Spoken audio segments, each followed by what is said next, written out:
God does things in his miraculous ways. And we see those things happen throughout this film. So I go to this FCA camp, and there's a guy from the San Diego Chargers, and he gave a message. This guy gets up there and he goes, "Has your father let you down? Has your stepfather let you down?" And he said, "I'm going to introduce you to somebody who'll never let you down. That's Jesus Christ." And I was there in tears, bawling. I want that father.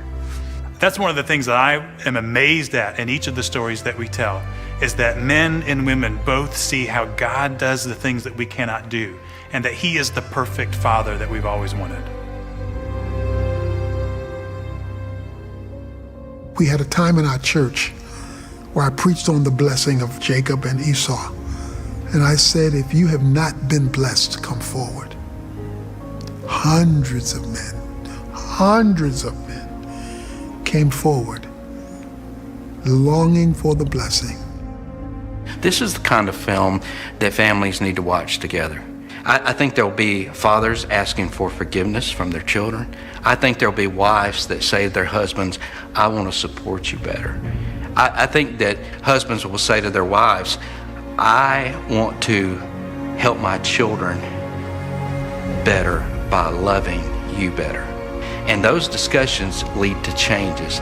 And those changes not only happen in the families, but then those changes move out into the communities, into the church, into cities, into the world.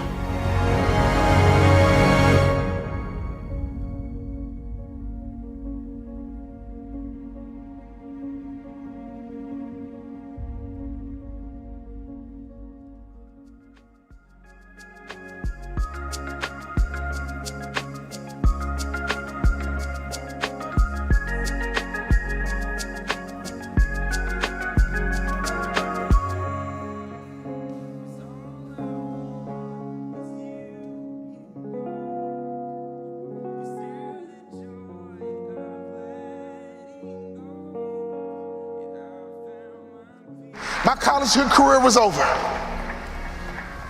I got offered a job to become a hospital administrator. 2-year program, $75,000 job. And right before I took the job, my daddy called me on the phone. Let me tell you about my daddy.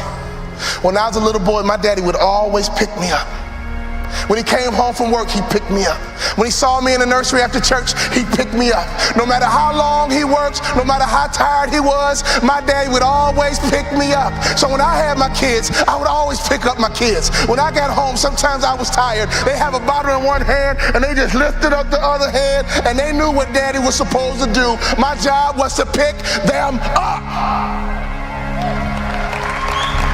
This is a spiritual interaction. When you pick up a child, it is a spiritual transaction.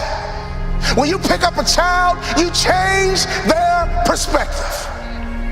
When you pick up a child, all of a sudden they can see the world the way you see it. I don't care what your children have done, there is nothing they can do for you to stop picking them up. Well, my daughter's a drug addict, I don't care, pick her up. My son messes up, I don't care, pick him up. I don't care. You pick them up. That is your job, mama. That is your job, daddy. That is your job, grandma. That is your job, granddad. Your number one job is to pick them up and change their perspective. My saddest day, one day, my daddy looked at me and he said, "Boy, you too big. I can't pick you up anymore." But when he couldn't pick me up physically, he would pick me up emotionally. He would pick me up spiritually. I had a great dad because he would always pick me up.